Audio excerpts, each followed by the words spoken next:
Introduction. John is past chairperson of the Sustainable Energy Society of Southern Africa. He's visiting associate professor at the University of Witwatersrand and associate professor of energy studies at the University of Johannesburg. His professional experience includes 18 years in medical research and 17 years as the head of a leading African biodiversity NGO, the Endangered Wildlife Trust. John is committed to the education and training of African specialists in renewable energy technologies. Through his postgraduate courses at leading universities, John provides training and leadership skills to bright young people who want to implement modern energy technologies in their communities and business environments. John has published several books, papers and articles, and is an accomplished presenter at many international meetings. John was, for many years, the content editor of the WESA, or the Wild Society African Wildlife magazine, and he's currently editor of the Environment magazine. John has also contributed to many books, including the complete book of South African mammals, and he's been a member of Wits Bird Club since 1957. John, the floor is yours. Thank you, John. Good morning, ladies and gentlemen. I hope you heard the chairman's instructions. No coughing. No coughing in the venue.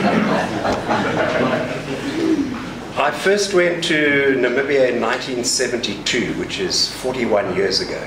And when I say that, all the old guys say, "Yeah, you were a troopie, eh?" No, I weren't a troopie. I didn't have a gun. I had a butterfly net because I was doing medical research at that time.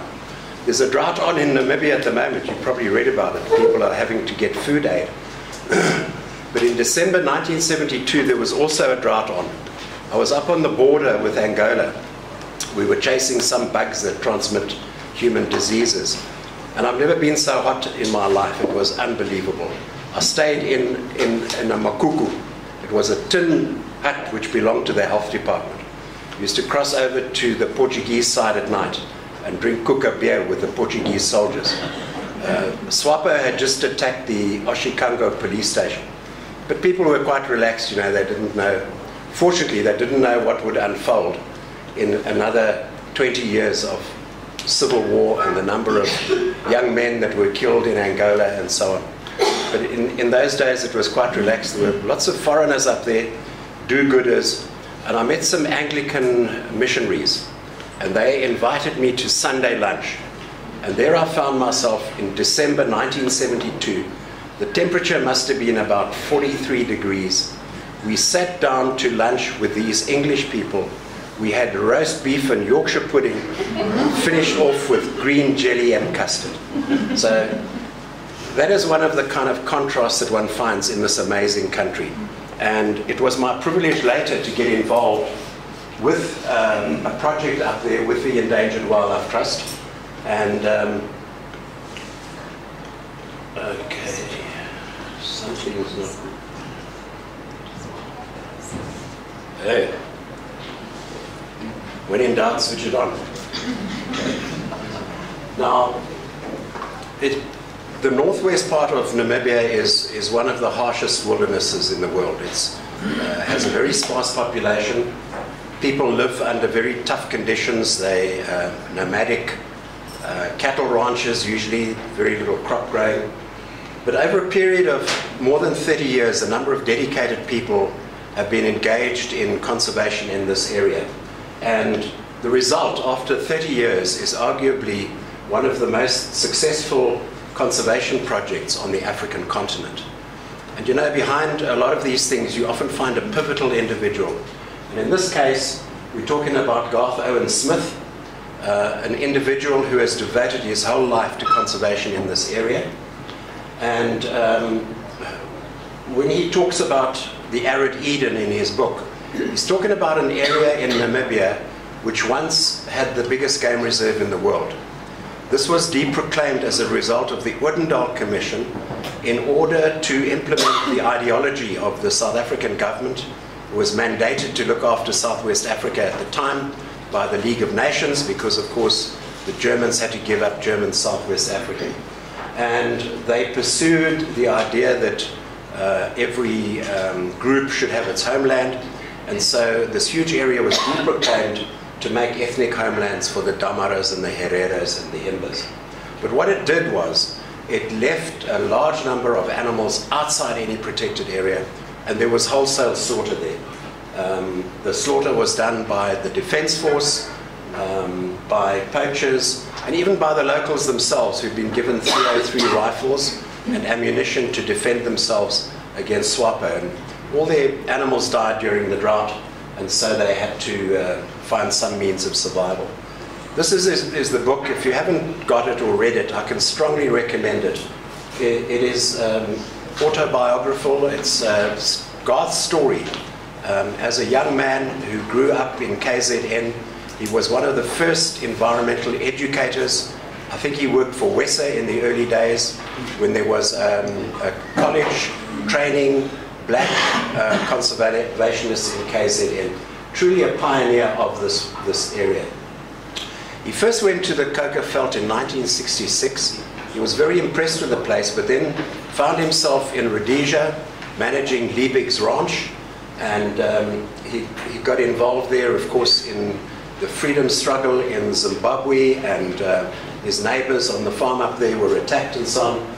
And he and June had 2 young children. He decided to go back to Namibia in 1982, and he first worked for government, but then took up a job as the field officer for the Namibia Wildlife Trust. This was a little organization formed by a few people. Garth had 1 Land Rover, a couple of assistants, and a bit of help from the Endangered Wildlife Trust. And Clive Walker himself, one of the founders of the trust, had been up there in 1981 with one of the other trustees. They flew over the area, and they were horrified to see carcasses of elephants and rhinos. And they came back, and Clive made a bit of a complaint in the media, and the next thing, he was called to Pretoria by the Defence Force, and they said, "Listen, Mr. Walker, we hear you saying things about what our people are doing in Southwest Africa." He says, "Well, it's absolutely true what your guys are doing, and I've got photos to prove it." Anyway, I joined the Endangered Wildlife Trust in March 1985, when this project was already running. I had been a trustee, but I didn't get a chance to go up there until November 1986. And that was my first taste of that desert area. I'd been over in Ovambalane before, but this area was incredible. And in that particular issue of the EWT magazine, we wrote a number of reports, and I was just gobsmacked by this area. It was absolutely stunning. The landscapes, the colors, the inset is a path where the rhinos walk through the desert. They've been doing it over centuries. In this area, there were rocks that were rubbed absolutely smooth from the rhinos rubbing themselves on the rocks. You get a euphorbia there called Euphorbia damarensis. If you get it on your skin, it'll blister your skin. The rhinos will munch that stuff all day with the latex dripping down their lips and so on, which shows you how adapted they are. And we just heard about the alien invasives to which they're not adapted, and that makes them very uncomfortable. That trip really was a turning point in my life. I spent time with this man, Owen Smith, and his respect for the local rural people and his philosophy about how, unless we changed our attitude, we would lose wildlife in Africa, made a very deep impression on me. I met his assistants, Elias Hambo and Sakias Kasona. I went to meet Chief Joshua Kongombi in Sesfontein. I met with the Damara Council in Korigas, and that was quite funny, you know, because I was introduced there as a whitey from South Africa. I was a little bit on tenterhooks, and the chairman of the board said, "Baie welkom, meneer Ledger. Ek hoop ons kan voortgaan in Afrikaans." I said, "Seker." He said, "Thank goodness. I thought we'd have to talk English to you." Blythe Lutie was one of the amazing characters there who'd formed the Save the Rhino Trust. And her husband Rudy worked for government. Wonderful people working in this harsh environment. When I got back from that trip, I said to the board of the Endangered Wildlife Trust, you know, we've got to help this guy. He's a pivotal person. He is unique. His understanding of what's going on here is profound. And just before that, the board of the EWT had been up there, and the guys from Nature Conservation said, listen, that Owen Smith is a subversive. He's always talking to the natives. We wouldn't be surprised if he supports SWAPO. Now you guys better stop funding him, or else we'll prohibit you from coming here. And to our shame, the board said, look, we can't fight with the government, and they withdrew Garth's salary, and the guy had no money whatsoever. When I came back, I said, listen, we really have to address this. These people up there, Garth's relationship with them, people like Blythe doing this incredible work, and of course in those days there was no international money because nobody liked South Africa and nobody liked the fact that South Africa was running Southwest Africa, and things were dire up there. It was very difficult. Garth was trying to conserve nature in an area of 9 million hectares. He had people there who had been alienated from their wildlife. This article that he wrote in 1987 is very significant because he said, you know, if we want to see wildlife survive in Africa, we have to change our attitude to the people who live on the land. And if you don't allow them to own that wildlife and have responsibility for that wildlife, they will never be responsible for it, and they will regard you as the big white guy who comes and says, you're not allowed to do this, you're not allowed to do that, and it'll never work. He said, we've got to get the people on the side. And he started working with the chiefs in the area and talking to them about the old days when there was lots of wildlife. And he started what was called the Community Game Guard program, whereby men in that area, many of whom had been poachers themselves, were employed by the EWT on a small salary. They got their rations, and if they were lucky, they got a 4x4 in the form of a donkey. And their job was to look after wildlife in the area. They were appointed by the chief, and Garth started this work on a shoestring. We had no money to support Garth, so we were early pioneers for the fly-in safaris into the cocoa veld. We used to load 10 people on a plane in Joburg. They would fly to Windhoek, get into 2 Cessnas, fly to Palmwag, and Garth would take them out for a week. And then back to back another group would go in. And in this way, we got enough money to support Garth. And what was more important was that we got more and more people going up there, meeting this man, and coming back inspired. And I remember once I was asked by Jill Sagar from the travel agency, wouldn't I go and meet a young lady, she's forgotten her name, from the airport. She's overnighting in Joburg and then she's flying up to meet Garth. Anyway, so I went to the airport and I held up my name, and this very nice young lady came up to me with her jeans and her khakis, and she said, hello, I'm Caroline Getty. I'm Caroline Getty. Anyway, Caroline Getty went up there. When she left, she gave Garth a check for 1,000 US, and when she got back to the US, she sent 10,000 US for the project. And this is how the things started moving. More people heard about this work, more corporates got involved. In 1987, we had David Shepherd out here. He raised a lot of money for the project with his painting of an elephant at sunset in the cocoa veld.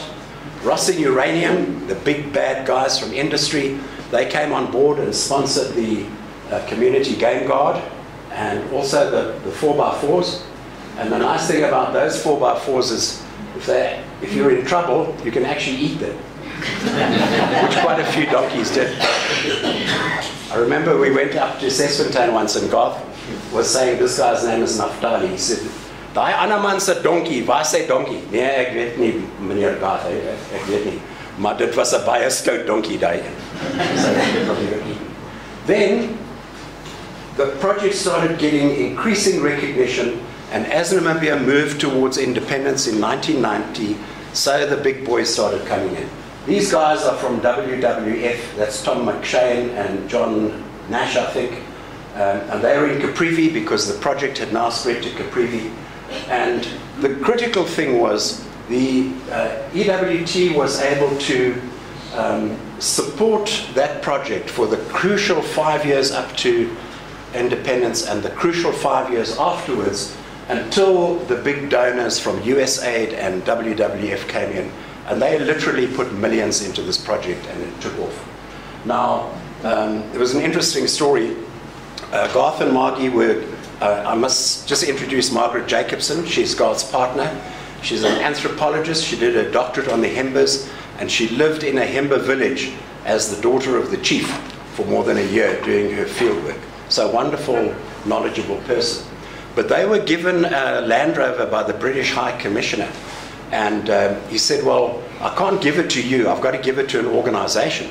And they said, well, we haven't got an organization. And Margie said to Garth, just step outside just now, take a piece of paper and let's think of an organization. So they came up with Integrated Rural Development and Nature Conservation, IRDNC. So that was the NGO. And they were given the Land Rover, and Allianz Insurance had provided the insurance. And they drove back to Verrelsend that afternoon, and they found an old guy whose Land Rover was stuck in the middle of the dry riverbed. And he couldn't start his Land Rover. So Garth parked his Land Rover, the brand new one, from the British High Commission, helped this guy start the Land Rover, and Garth actually was behind the wheel keeping this thing going. So he said, okay, I'll just drive this to the bank, and then I'll come back for my Land Rover.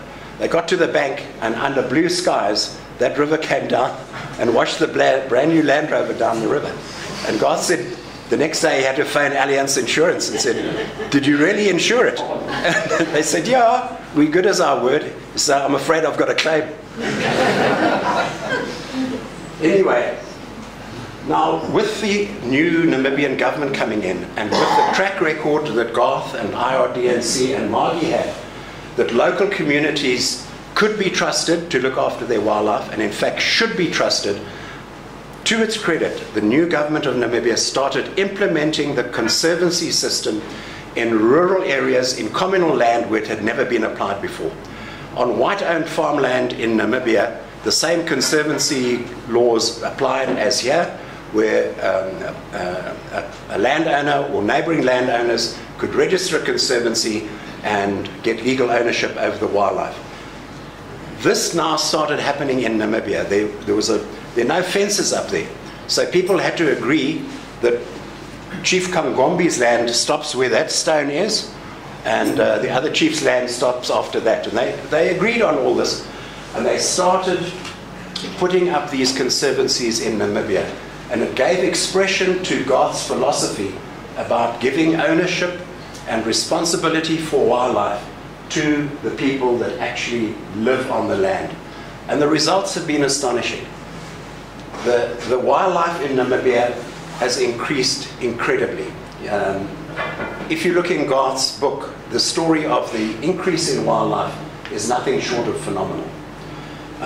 There is now a network of conservancies stretching throughout northwest Namibia and over into Caprivi. This is the definition of the conservancy as used by NACSO, and NACSO is an organization called the Namibian Association of CBNRM Support Organizations. CBNRM being conservation-based natural resource management. So there's a new kind of political institution which has sprung up over Namibia, and these are the conservancies. And the conservancies have a conservation committee which is elected, it has a chairman, there are procedures, they handle money, they go into agreements and joint ventures with private individuals, with companies, and they employ staff, and they generally have introduced a whole new dimension of dealing with wildlife in rural areas. It used to be the guys from Windhoek would pitch up in a Land Rover and say, "Wie daai bok geskiet, man, what's going on here, you guys, come on."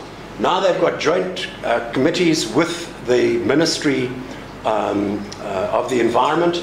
They meet on a regular basis to look at the wildlife on their land, and they agree on the offtake if they've got hunting. They agree on the offtake if they've got self-use and all that sort of stuff. The whole thing is really starting to work in an amazing way. Now, whereas there are a few problems, as there always are when you're dealing with humans. Overall, this thing has been an astonishing success.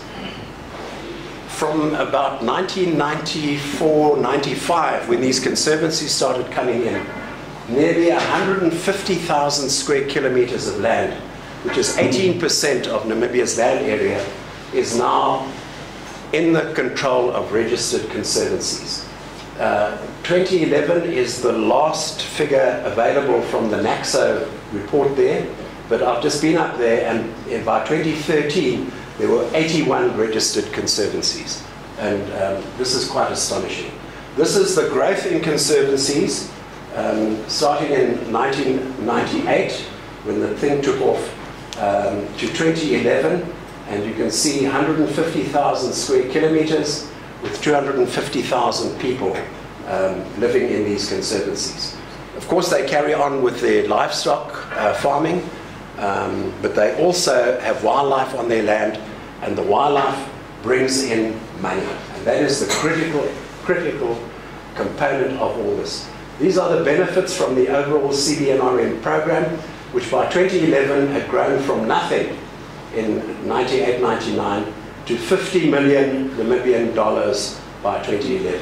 That's 50 million rand a year going into rural communities, whereas before there was nothing whatsoever.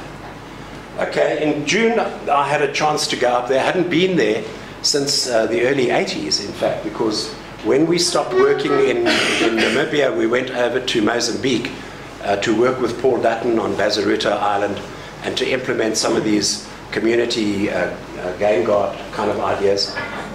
But my wife and I were invited to go on a safari with a company which is owned by 4 of the conservancies. This is the area. The company is called Conservancy Safaris. They go from Swakopmund up the coast, up to Wêreldsend, and then all the way through here, up all the way to the Kunene and back again. It was a 14-day trip. We spent 12 days out there, and it was just amazing. And I'm going to share with you some of our experience up there. It was remarkable. This is another way of showing the number of conservancies up there. Some of them are quite tiny, others are very large. Some of them are more wealthy than others. Some of them have got joint ventures with people like Wilderness Safaris, and they make a lot of money. Some of them in Caprivi have got agreements with professional hunters, and some of those are making like $1 million a year from 1 or 2 trophies. Okay, you go up the Skeleton Coast. This is the seal colony at Cape Cross, which people always enjoy.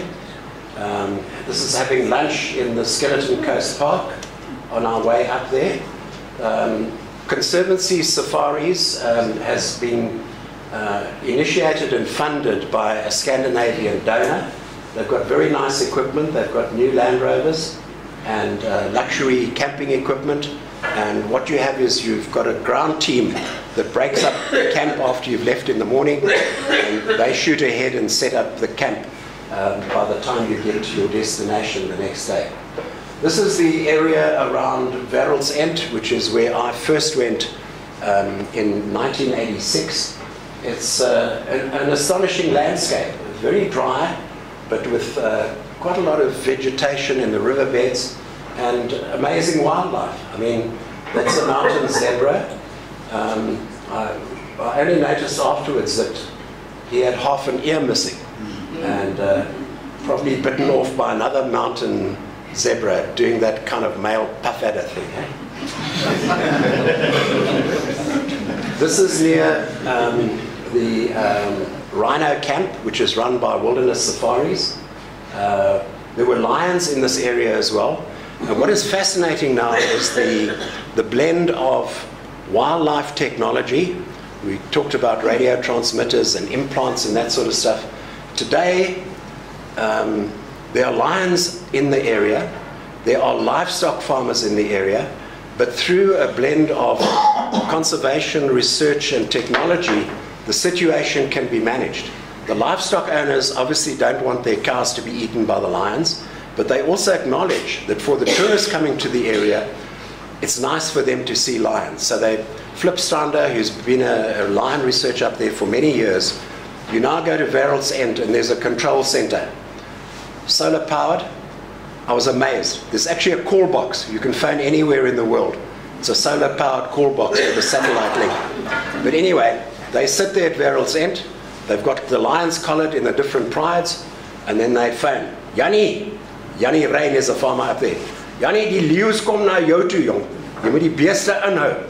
So Jannie now gets a cell phone call. He brings these cows in. He watches the lions go through his property, and everybody is happy. So, and at the same time, the people from America and Europe are doing these wonderful safaris with wilderness safaris. Lions, lions. We can see lions. And what they don't know is the fine balance that's being managed between the livestock farmers and the tourism industry. It's a remarkable achievement. Rhinos. You know that Namibia's only lost one rhino, maybe two, in the last couple of years. And you know how many rhinos have been killed here. And the reason is because the people own the rhinos. These are their rhinos. The one guy who shot a rhino up in the north, he was an Angolan who worked for a Chinese shop owner, and he was arrested 2 days after he shot the rhino because everybody saw what he was doing. Now this was amazing. I mean, I'm driving with Garth in a Land Rover up this steep road, and suddenly we see these rhinos, mother and calf, running just across the valley on their own path. And they just overtake us on the left and over the hill. And young Boas Hambo was sitting on the roof of the Land Rover, and he took this photo, and it was quite amazing. All right, now the journey that you're going to take, you can't see Verrel's End here, but down here 70 km south is Palmwag, which is one of the main starting areas. And this safari takes you up through to Sesfontein and down the Juana River. And there's some spectacular places down there. And then you cross back over the Kiribati Plains up to Puros. And I'll show you a few pictures of what that looks like. That's Palmwag, a very lovely place, beautiful. Lots of the people fly into Palmwag to go to some of the luxury lodges there. The Juana River is always a special place. There's something interesting around the bend. And when I first went up there, you know, the elephants were still being hunted legally. And there was one bull elephant that nearly got us. I was on the back of the Land Rover with Zacchaeus and Margie, and Garth decided he was going to make a run for it. And this Land Rover was slipping and sliding in the sand, and this mad bull elephant was coming for us. Well, I don't know. We clutched each other like long lost siblings. Anyway, there's our campsite in the Juana River. I mean, absolutely fantastic. There's a moon up there. There's our dinner table, which is laid for 12 people with wine glasses, cutlery and crockery. Sonia Hambo is the chef, and she will come and read the menu to us in Italian and Afrikaans the first night. Okay? And English and Ochi Herrero the second night. And just absolutely fabulous what these people have put together here with their safari company. Okay? You've heard that I'm a professor of energy studies, so everywhere I go I'm interested in energy. This is right down the Juana River. There is a solar-powered water pump which provides this water hole here for elephants and other animals in the area. If you see that fortress in the background, that's to stop the elephants from borrowing the solar panels. And you really have to build tough stuff up there to make it last. But the Namibians are very good at doing this sort of stuff. You've heard of the desert elephants, and in fact, these elephants are amazing. These were 2 cows with baby calves, and Boas, our tracker, had seen their spoor leaving the Juana River, and we followed them up this dry valley, and there they were eating some kind of plant that they had deliberately gone out to look for. Now probably what was happening was maybe one of those baby elephants had a fever or a runny tummy, and the mother said, we must go to Diskem, which is up that valley up there, because they stock a particularly good medicine for runny tummies. And there they are at Diskem, choosing out some particular medicine for the babies. Remarkable. On our tour, we had 3 Canadians, 2 South Africans, and my wife and myself. So these tours are for 7, 8, 10 people, and they really are something special. That's Garth in the middle, the pioneer. What really astonished me was the 2 youngsters here. On the left is Boas Hambo, very skilled. He's got a bachelor's degree. He's a fantastic birder and a tracker. And he and his sister Sonia work for Conservancy Safaris. His uncle, Elias Hambo, was one of Garth's huntlangers when he first started the project. Elias couldn't read or write. He was a poor man, a Herero man from the rural areas there who'd grown up herding a bit of cattle. Here his nephews, 1 generation later, with a career in conservation. The little guy on the right is David Kasona. He is studying tourism at the Polytechnic in Windhoek. He's the youngest son of Zacchaeus Kasona, who likewise was an illiterate Herero laborer working for Garth in 1986.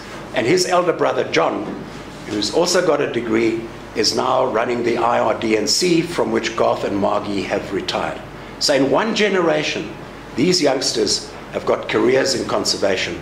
They're making a living, and their living is coming from wildlife and conserving the wildlife in their area. At Puros, in the old days, everybody used to roar in with their 4x4s and go and look at the himbers and give them a few bucks to take their photographs. They've now got it better organized. They have a proper tourism village where you can go in and look at how the himbers live. You can see how the women make the ochre and the fat and stuff which they put on their skins, and it's a little bit Disney-like, but at least it's kind of orderly, and I didn't find it all that Disney-like, but it's better than people just roaring in and intruding on people's lives. And at least here it's orderly and people paid to go for the experience. So I thought it was well done. Here are some scenes. This is crossing the Kiribati Plains. People who go to Namibia always ask, what are those fairy rings? You know, and people have been toing and froing about this for years. And apparently termites, it's a termite which does it. You see the power of insects are always with us. The scenery up there, this is something called pillow basalt. We drove through the desert and there was this stuff, and my wife said, oh, that's pillow basalt. I said, how the hell do you know? No, she says, I've been doing some reading here. She says, it's formed when a volcano erupts under the sea and forms these bubbles. And I mean, this is 40 k's from the sea, so that used to be underwater.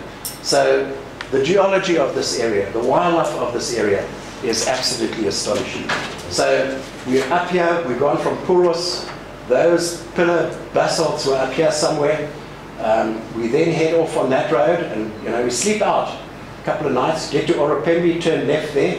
We had a camp out there which was absolutely stunning, and then we set off on this side of the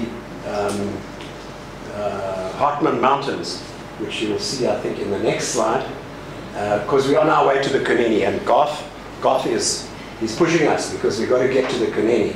I mean, we're on a 3,000 kilometer trip. We're out for 12 nights. The roads are just tracks and rocks and so on, and it's tough going.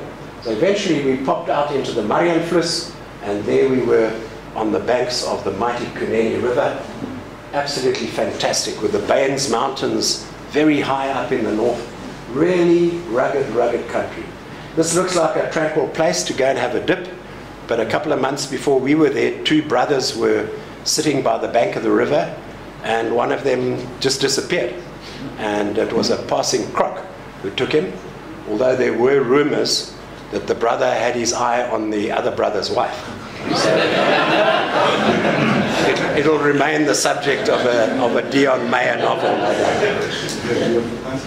We didn't stay here. There's very nice camping here with showers and stuff. This is part of the Marianfluss Conservancy. The local people run the camp. They derive the benefit from your camping fees. Garth took us down the river to a really wild place, and we spent the night there. And that is where the Kunene takes no prisoners. And there are only 2 men who've ever been down this river in canoes, kayaks. Willem van Riet and another guy from KZN. Only 2 people have ever been down this river. It's dangerous, very wild. Anyway, that was it. We made it up to the Kunene. On the way back, we stopped at a group of Himbas, and we said to them, how's it going? No, it's bad. The cattle are dying. There's a drought on. And we said, have you got stuff that we can buy? And they said, yes. And they make crafts for the tourists, and they make a bit of money out of this. Droughts aren't bad for vultures, and I'm very fond of vultures. So we saw quite a lot of lappet-faced vultures eating dead cows, which was quite nice. And then, hallelujah, hallelujah, after sleeping on the ground in a tent and having to help my wife get up to answer the call of nature in the soft sand, and cries of help from the bush toilet, which had fallen over with her on it,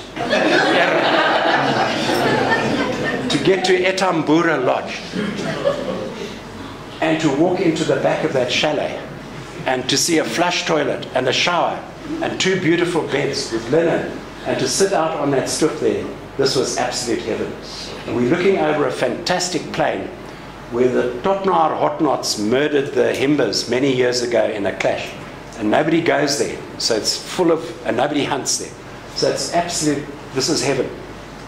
This mountain, if you chip that rock, is pure white marble underneath. The whole mountain is white marble. These are chalets built by a guy called Trevor Knott. He used to be an artist, and he's built some of the most amazing accommodation up there that you can imagine. That thing inside is actually made of steel. It's got a welded framework, and then he uses canvas and thatch and everything on the side to make it look like it does. Absolutely stunning place. And there's the professor having collect some material for my students. It's amazing what you can do with a little bit of solar power out in those areas with a small module, 1 battery, and a couple of 12-volt compact fluorescent lights. For somebody who's been stumbling around in the bush with your headlight falling into the sand, to have that is just absolutely marvelous, I'm telling you. And then, of course, in a very sunny area like Namibia, you can make your hot water from the sun, and they do. That's what we call a batch heater. But these guys are very clever as well. I don't know if they steal the gas cylinders or whether the gas cylinders get retired, but they make their donkey boilers out of gas cylinders. And it has a chimney in the middle there, and this thing will cook up a nice hot shower for you with very little wood. Okay? The Conservancy system up there is rather different from the kind of conservancies we're talking about here. They're in very remote areas. We're dealing with fairly low human populations, but remember the bad old days when the wildlife was being wiped out there. This is fantastic. We went to the Torah Conservancy, which is where Wêreld's End is. It's one of the oldest conservancies. They get 50% of their income from joint ventures with lodges, and the other 50% comes from own use of wildlife, either for hunting or wildlife products or live capture and sales. So the Conservancy itself employs 30 people there, and they also look after the well-being of the whole community up there. One of the reasons why Conservancy Safaris was formed was that Garth felt that most of the benefits from tourism is going to the wilderness safaris and those guys who've got concessions and joint ventures with the communities. And so this particular company is an effort to put the company, the Conservancy, in the hands of 4 of the conservancies. So they own Conservancy Safaris Namibia, and I forgot to mention, they also own the lodge at Etambura. So this is something completely new, that that total venture is owned by the local people. You look at this and you ask yourself, well, could we replicate this elsewhere in Africa? Well, probably not in South Africa. We've gone too far. Our population density is too high. But if you go to Zambia, and if you go to Angola, and if you go to Mozambique, and you go to Botswana, I think there's a model here which really can work. And it's a model which means that your rural people, whether they're your neighbors or the people who own the land, they've got to have a stake in the wildlife. They've got to have a say in how it's managed, and it must be a meaningful relationship. It's not a handout or build a school for them here or something like that. It needs to go deeper than that. And I think that's what Garth has devoted his life to and what he has achieved. And he's won a number of awards, he and Margie, but I think accolades are in order. And just for those of you who maybe are thinking of doing something special, a trip up there with Garth Owen Smith, really, it'll touch your soul and it'll be the trip of your lifetime. Thank you very much.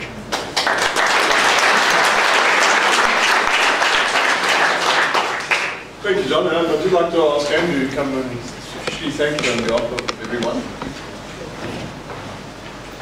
John, thanks very much indeed. I think there's two things which you've taught us, to me. One is change the behavior of people. And that to me is a key part of the success of this project. The other one is that ownership of assets and seeing the benefits. And if we can start to get that going, I think it'd be fantastic. Thank you very much. A wonderful trip. Thanks, guys. Thank you. Thank you.